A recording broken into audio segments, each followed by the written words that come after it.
Strawberry Jam is Celeste's largest mod with 121 maps spread across 5 difficulties. Today, I'm gonna go through all 18 intermediate level maps, rating them from S tier to D tier. Ain't no F tier for a free mod, like come on. Starting from the easiest green maps all the way to the hardest red maps, I'll be judging them generally on how fun it is to play, the atmosphere, the visuals, the music, the vibe, and the replayability. Stay tuned till the end for a bonus ranking, as well as what I would consider the top 3 levels in the lobby. This isn't meant to be definitive, but just my personal preference from over 450 hours of playing Celeste. So let's get to it. Sleeping Under Stars. I like to think of this level as just a reimagining of the first half of Farewell, because as you can see, there's a bunch of keys that you gotta grab in order to progress the level, which is exactly like the power source checkpoint in Farewell. And once you get past that area, you're literally brought to something that looks exactly like the Remembrance checkpoint in Farewell. The music is great and it fits this space atmosphere really, really well. But the gravity is low, and what that means is the gameplay is very floaty. I don't really mind floaty gameplay that much, but when jellyfish are involved, that means it's quite slow. And I'm not a fan of jellyfish tech in general, but when you drop in floaty jellyfish tech, I don't find it very fun to play through. There's this particular screen, you need to dash up above the jellyfish without catching it, and then catch it on the way down.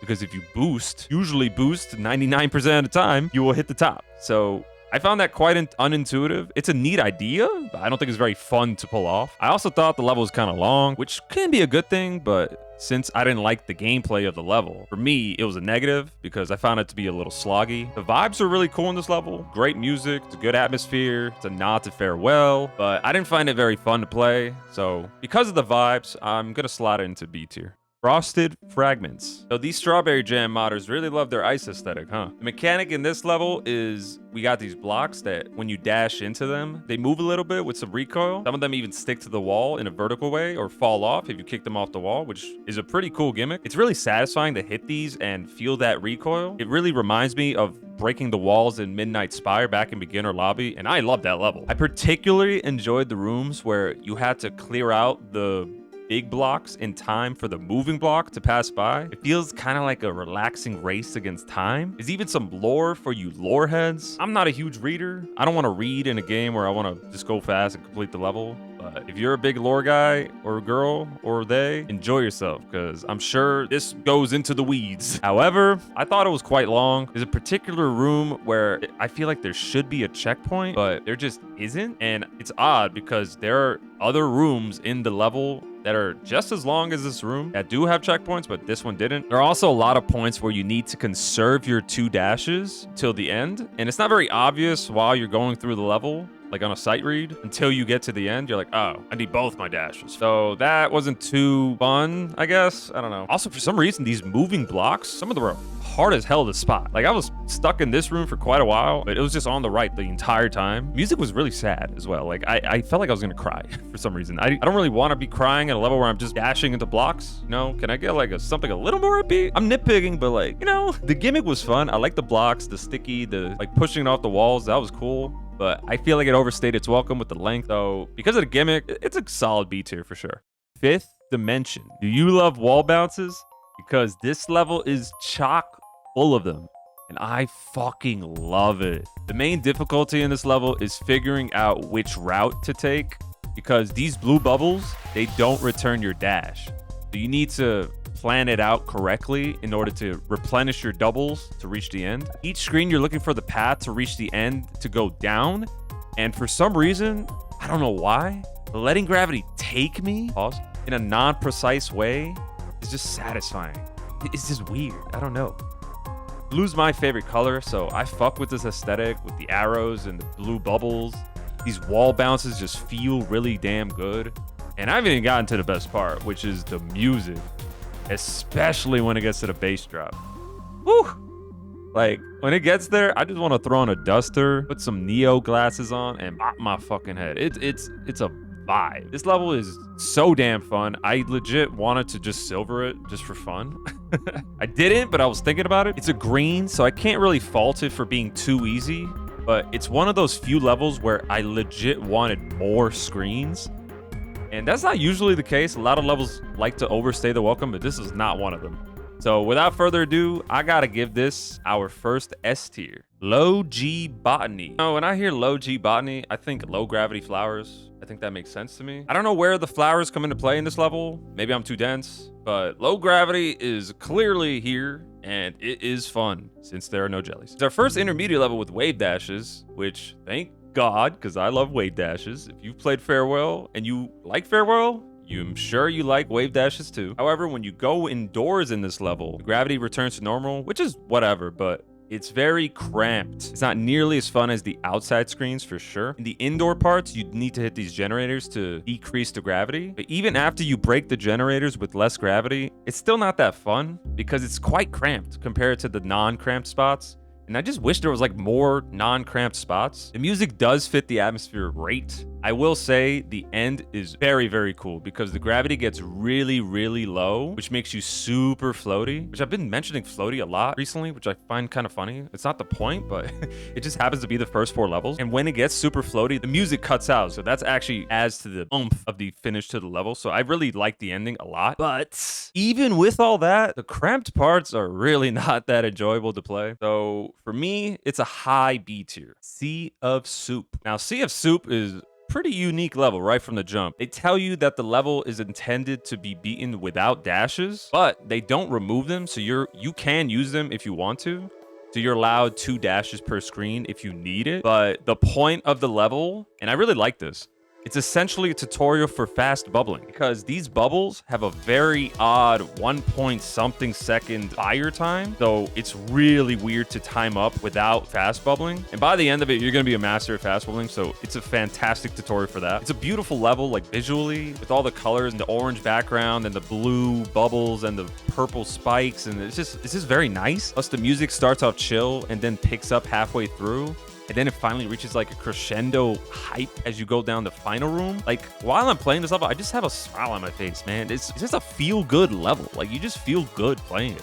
Especially when you have the flow of fast bubbling. Before the final screen, there's a little cutscene with Madeline battling where they just admire the view that they got there together. For you story lovers, like that'll melt your heart, I'm sure. The music being very upbeat, making you feel good. Fantastic tutorial for fast bubbling. This feels great to play. I'm gonna have to give this our first A tier ranking.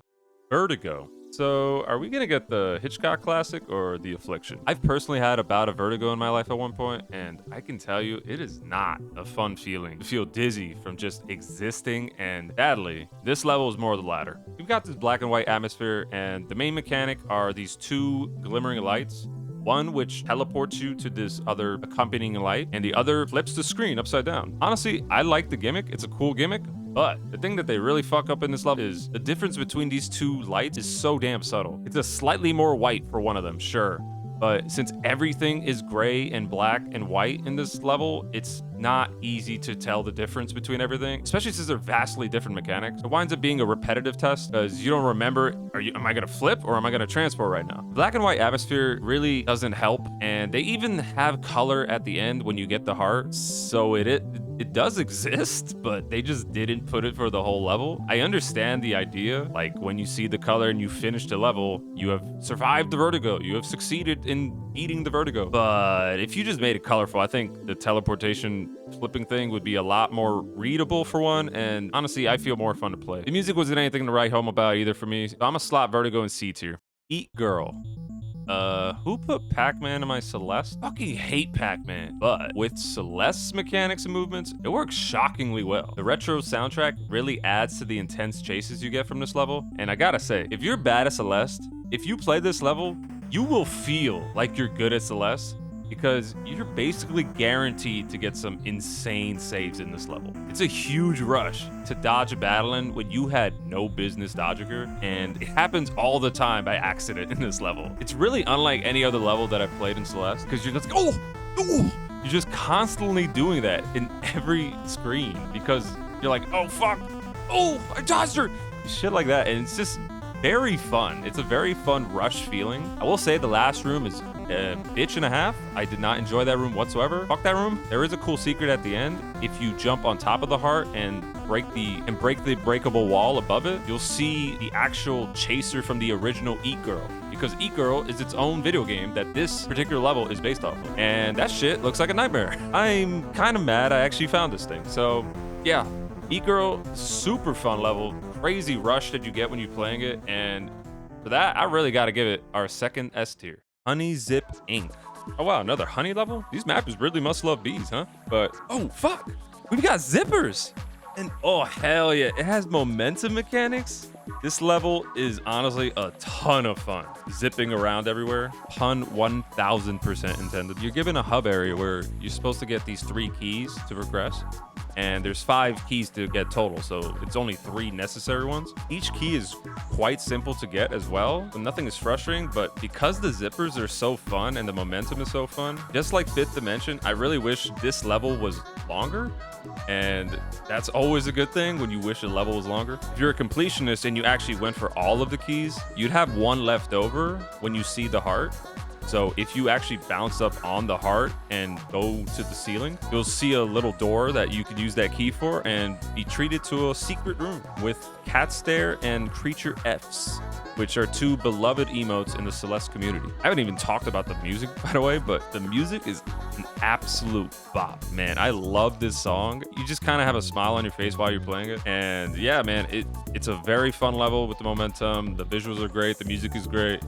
I really wish it was a little longer, to be honest, and I can't fault the level for that. So, but just like that, we got our 3rd S tier. So 2 in a row right there. Infiltration. Madeline is cosplaying as a secret agent in this one, which low-key is kind of a perfect job for her because this girl has literally infinite lives and can propel herself in the air. This girl can do whatever the fuck she wants, and being a thief is kind of on brand for her, I would say. Funny thing is, you don't actually have a dash in this level until you hit a dash crystal, but the cool part is time slows down every time you hit this dash crystal, so you can line up your dashes better. The vibe and aesthetic of this level is fantastic, with the music in the first half feeling very sneaky and covert. Halfway through, once you actually activate security, the music becomes more intense, like an escape sequence. I honestly did find the gameplay to be quite obnoxious sometimes, because this low-key is a puzzle level in terms of the right order to hit these blocks without a dash.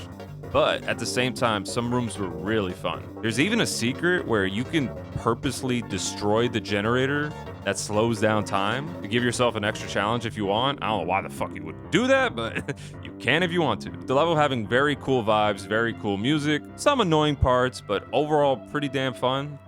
I gotta put this one in A tier. Super Nautica. So just like how Sea of Soup was a level tutorial to ensure you master fast bubbling, Super Nautica is a level tutorial to ensure you master supers. Hell, it's even in the name Super Nautica. There's a bunch of places where you need to throw the jellyfish in the opposite direction from where you're going, which is tech you're definitely gonna need down the line. It's also not very fun to do, but that's just how a lot of levels down the line will go. So this level is very good for, like, you should probably get used to that. The music is fine. You know, it's kind of like this somber, mysterious tone, which does match the ocean atmosphere pretty well. I just don't vibe with it that much. Now, as a casual, it's a solid level, you know, nothing crazy. However, if you're psychotic enough to crouch dash through these spikes, you will be treated to a warning by Theo, of all people, saying, "Excuse me, ma'am, the next couple parts are going to be a little bit harder than before." He was exaggerating a little, bro. It is straight up Grandmaster tech. It is level 5 out of 5 difficulty compared to level 2, which is where we are right now. If you're a secret hunter, this level has a lot more in store for you, but as a casual, it's a great tutorial for supers. I didn't find it too fun to play though. Music being fine, not amazing. I gotta put it in solid B tier status, you know? The Tower. It's yet another VVV reference. Gameplay wise, I thought it was overall pretty fun. I like the gimmick of the screen changes near the end, where go across the right side, you come out the left side. By the way, check out the sick save I got for the strawberry.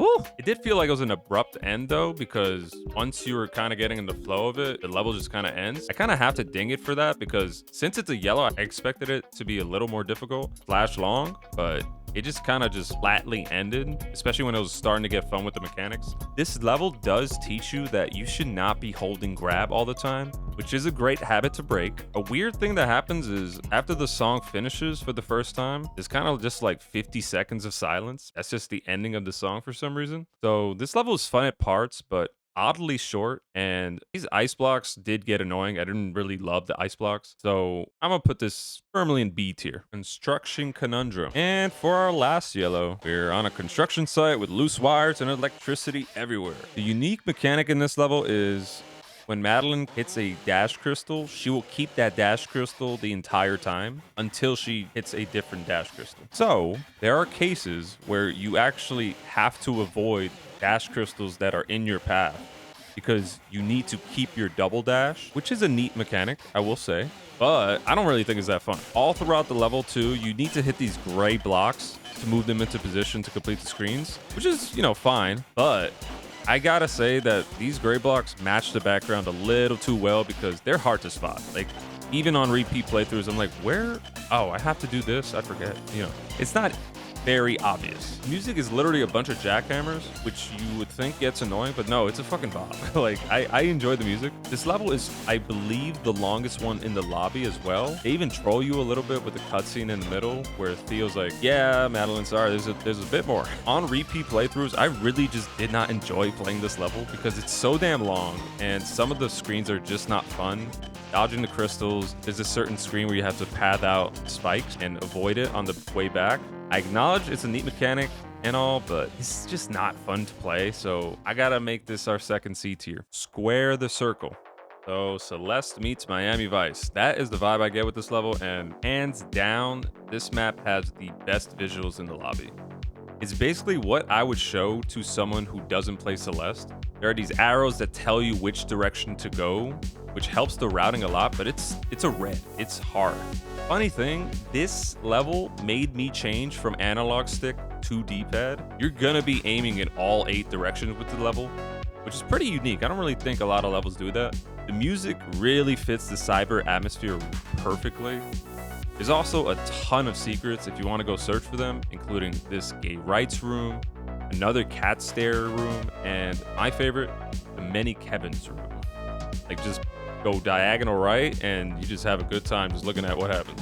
I honestly don't have anything negative to say about this level, so it's an easy S tier for me. Deep Blue. Oh my god, another jellyfish level, huh? But this one is not like the others. This one is fast. I think this is the hardest map in the lobby for your first playthrough, so it's gonna be freaking rough. You're gonna be angry at how precise it feels because it is quite precise, but on a repeat, this shit is fun as hell. It's mainly because you're going so damn fast. It's really difficult to read on your first playthrough, but when you get better at the game and you learn how to route better, coming back to this level on a repeat, you figure out what to do pretty quickly, and it's just a good time. This particular sequence with the double dream block, just to stall a little bit, is really cool. I love when levels do that. You're particularly zooming through the level near the end with all of these zip movers. The music fits well. It's not like a bop, but it's got this dark, sinister sound, which works for the vibe, especially since this level is going to kick your ass. Originally, I thought this level would be a lot lower, but after my replay, it's an easy A tier at the least for me. I can see how some people would consider it an S tier, but just because the vibe and the music didn't strike me to my core, plus, you know, it's quite precise, it's still super fun and definitely an A tier for me. Temple of a Thousand Skies. So right off the bat, it looks like we're going to be doing a lot of hypers. And thank God, because gameplay-wise, I think this is the most fun level in the lobby. It feels like it's a culmination of everything you've learned in this lobby. Supers, hypers, fast bubbles. It's got all of these combined into a single room, spread across the entire map, which feels really, really good when you get the flow. The music has this calm piano melody to it, which is kind of funny because it's a hard level. It's a red. They don't fuck around with reds, but it's strikingly beautiful, I think. There's 2 halves, and in each half, there's 2 sections. You can go up and down. The very neat thing is the music literally changes tone when you go through one of the halves. And on top of that, each section has a motif surrounded around one of the mechanics, the 4 being dream blocks, bubbles, clouds, and zip movers. So once you complete all 4 sections, which are all quite fun aside from zip movers, you can climb to the top and finish the level. But seriously, the gameplay in this level, along with the music, makes it easy S tier for me. Midnight Monsoon. Yo, reds are no joke. So right off the bat, they throw a ton of mechanics at you, including extra jumps, these new throwables that you need to carry to the end of the screen to throw at the red wall that explode, and jellyfish. All three of those in the same room many, many times. So as you can imagine, juggling all these mechanics at the same time is quite difficult. I think this might be the first level where it actually makes sense to start getting used to using the binoculars, because it is really difficult to read this map, especially on a sight read, and especially at intermediate level. The screens were pretty long, but it makes sense since reds are supposed to be challenging and prepare you for the next lobby, advanced lobby in this case. But we gotta talk about the music. The music starts off as like this haunting melody for the first half, but when you get to the middle of the level, it gets epic, and the atmosphere just hits different. When there's literal lightning strikes going on as you're going through the level, there's this high note that happens that I just had to stop playing for a little second. I'm like, what? That's fucking crazy. All of this culminates to a very calm piano melody that plays when you finish the hard part. So it's like a come down to realize, oh, I beat that shit. Let's go. So by far my favorite song in the lobby. And that's saying something because there's some bops in this lobby. With perfect music, perfect atmosphere, like those are both #1 in the lobby. You would think it's an S tier, but I gotta say the gameplay was pretty unforgiving and difficult to read, I feel, at the intermediate level. It's also quite overwhelming with so many new gimmicks. So if I could give an S- tier, I would, but that doesn't exist, so I'm putting Midnight Monsoon in A tier. Pufferfish Transportation Company. Granny is back from the grave, and she wants us to do some dirty work. I would highly encourage you not skip the dialogue in this level, because this level has some phenomenal writing. I laughed out loud in this level like 5 times. There is some funny dialogue in this shit. We do have another puzzle level on our hands though, and since it's a red, you know it's gonna be hard. Going through it on a replay makes a bit more sense, but the nature of puzzle levels, in most cases, is trial and error, unless you're a god at reading. Like, I'm sure I've yet to do this screen in its intended way. Aside from that, there are a ton of secrets in this level. Like, there's this room with the strawberry that has gravity fall upwards, and if you wind up going all the way up, you have this funny dialogue with Theo in the sky. Plus, there's a reference to Coco Doko, who is a creator of a very similar level in the Grandmaster lobby of Spring Collab, which is the previous biggest mod of Celeste back in 2020. Let me know if you guys think I should do a Spring Collab ranking sometime. Let's think about it. I don't really enjoy puzzle levels that much, especially when they're difficult to read, but I gotta say, the writing in this was actually top notch. Some screens were actually a little fun to do. So I gotta put this in B tier. Pointless Machines. And we top it all off with one more puzzle level. Amazing. Now, this one is a doozy, because if you look at these arrows on the top, this wall won't move unless you perform those dash inputs right there in that exact order. Plus, Madeline is Super Saiyan in this level, so she has 4 dashes instead of 2. So it's basically a memory level. Now, on your first playthrough, I would have ranked this a D, straight up. I hated this level so much. It was a nightmare.